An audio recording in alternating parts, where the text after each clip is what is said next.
Përdori fondet e fushatës për botoks dhe jetë luksoze, dënohet me burg i besuari Donald Trump.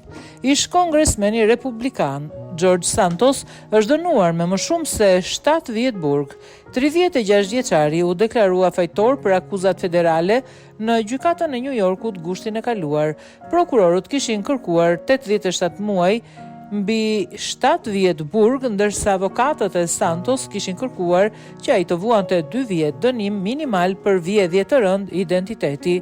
Dënimi shënon hapin e fundit në rënien e politikanit nga New Yorku, i cili u përjashtu nga Kongresi pasi ai gënjeu për prejardhjen e tij dhe keq përdori fondet e fushatës për të financuar stilin e jetës së tij.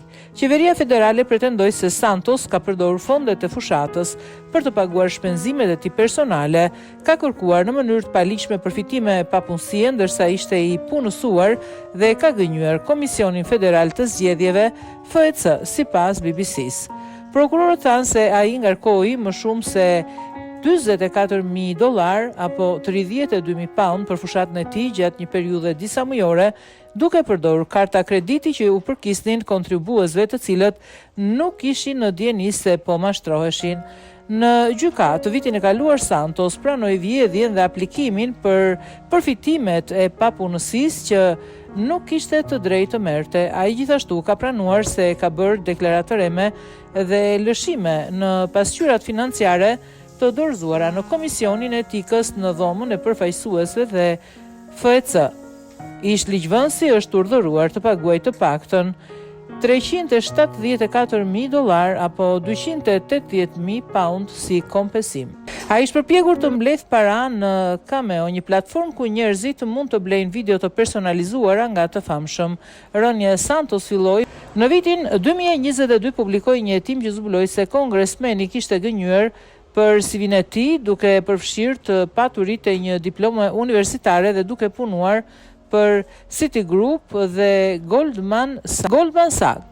Nga atje, gënjeshtrat vazhduan të grumbulloheshin duke përfshirë pretendimet se ai vodhi para nga një mbledhje fondesh për një qen që po ndronte jetë dhe se ai gënjeu për nënën e tij që i mbijetoi sulmeve terroriste të 11 shtatorit. Menjëherë pas kësaj, zyrtarët lokal dhe federal filluan të hetojnë.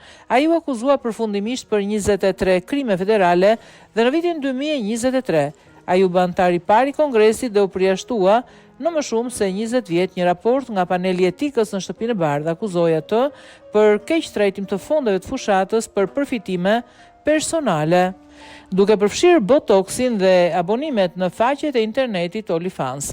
Santos mundi një kryetar demokrat në vitin 2022 duke përmbysur qarkun që përfshin pjesë të Long Island dhe Queens të New Yorkut.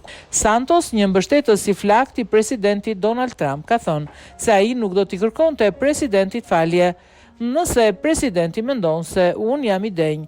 Për çdo nivel mëshire, ai mund të vazhdojë dhe ta bëjë atë, por për mua të kërkoj falje do të thotë të mohoj përgjegjësitë, tha Santos për New York Times.